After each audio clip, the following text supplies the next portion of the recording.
Certains enfants de Dieu qui recherchent les marques extérieures du baptême du Saint-Esprit recourent à des méthodes apparentées à celles du mesmérisme pour les provoquer. Et ceci a ouvert la porte de l'Église à toutes les contrefaçons.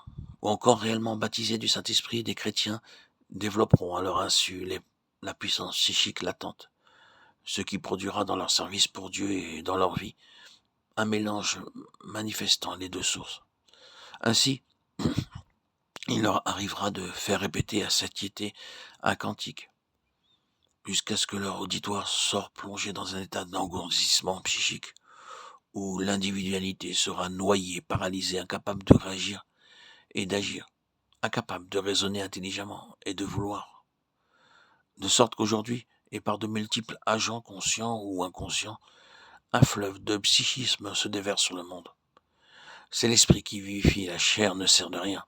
Toute l'activité de l'enfant de Dieu a quelque travail qu'il se consacre, prédication, enseignement, procède de l'une ou de l'autre source, divine ou charnelle. Elle est animée par le Saint-Esprit ou par ses forces psychiques qui sont terrestres, charnelles. La régénération commence par l'esprit. Je vous donnerai un esprit nouveau. Régénérer l'esprit peut atteindre l'âme et la vivifier à son tour. Il renouvelle la pensée et pénètre toutes les facultés.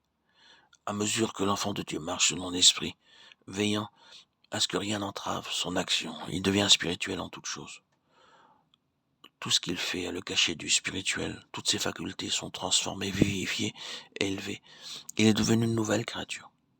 Bien plus, son esprit participe à la vie même de Dieu. Par le renouvellement de la pensée, celle-ci a été purifiée et l'entendement, autrefois obscurci, en est illuminé.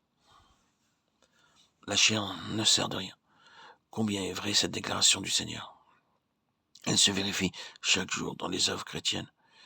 Si la puissance à l'œuvre est charnelle, psychique, elle reste sans fruit. Le travail peut être intensif. Il n'importe, il reste sans fruit. La raison en est que l'âme puise son énergie dans la vie naturelle, qui ne sert de rien. Beaucoup de travail, pas de récolte. Et ce n'est pas forcé le texte que de déclarer que si la chair ne sert de rien, la force psychique aussi ne sert de rien.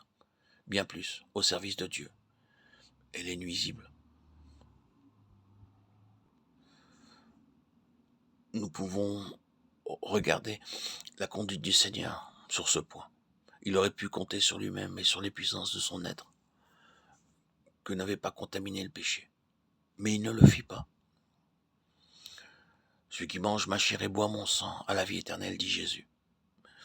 Les disciples objectant que c'était là une parole dure, il ajouta, c'est l'esprit qui vivifie, la chair ne sert de rien. Les paroles que je vous dis sont esprit et vie. Paroles très dures effectivement pour la chair, pour l'homme naturel qui est incapable de recevoir les choses de l'esprit. Jean 6, 53, 56.